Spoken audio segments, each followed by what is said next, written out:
Assalamualaikum teman rajin ngaji.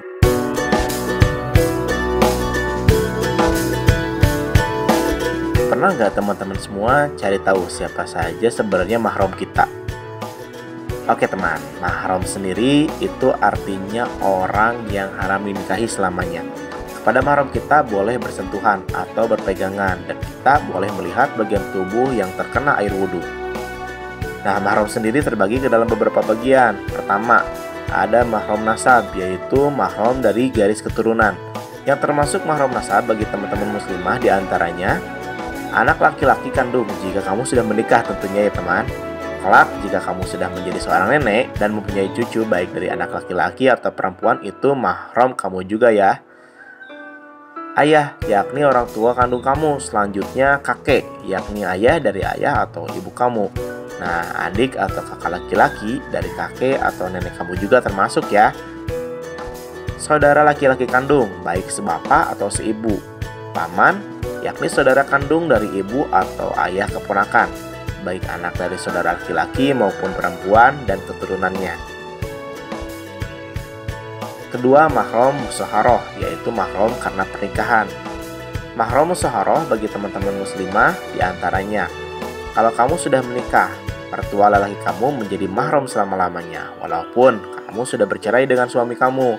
Nah, kalau kamu sudah punya menantu yang menikah dengan anak perempuan kamu, maka menantu laki-laki menjadi mahram selamanya, walaupun dia sudah bercerai dengan anak kamu. Selanjutnya ayah tiri, yakni lelaki yang menikah dengan ibu kamu, walaupun sudah bercerai, tetap ia adalah mahram kamu. Anak tiri, baik anak suami atau anak mantan suami dari istri yang lain. Ketiga, mahram arodo, yaitu mahram karena sepersusuan. Mahram arodo bagi teman-teman muslimah diantaranya saudara lelaki persusuan dan siapa saja yang menjadi mahram saudara persusuan dari nasab dia. Lalu, siapa saja yang bukan mahram? Bukan mahram berarti boleh menikah dengannya, dilarang bersentuhan atau berpegangan, dilarang melihat kecuali wajah dan telapak tangan. Di antaranya, anak angkat, ayah angkat, sepupu, yakni anak paman atau bibi dari ayah maupun ibu, suami bibi, saudara ipar, yakni suami dari saudara kandung perempuan. Suami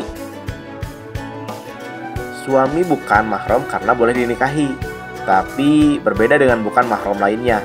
Suami boleh melihat dan menyentuh seluruh bagian tubuh kamu. Dan yang paling penting yang gak boleh dinikahi adalah teman-teman sesama jenis. Teman-teman ngerti kan?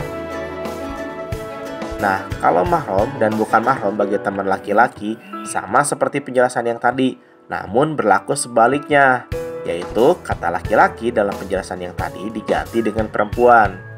Nah, gimana teman-teman? Sudah tahu kan mana yang boleh bersentuhan dan mana yang tidak boleh? Jadi, tidak boleh sembarangan bersentuhan ya teman-teman. Karena menurut hadis riwayat Tabrani, ditusuknya kepala seseorang dengan pasak dari besi sungguh lebih baik baginya daripada menyentuh wanita yang bukan mahramnya. Wallahu a'lam bishawab. Yuk rajin ngaji supaya kita dapat lebih memahami apa yang diperbolehkan dan apa yang dilarang oleh agama kita. Wassalamualaikum warahmatullahi wabarakatuh.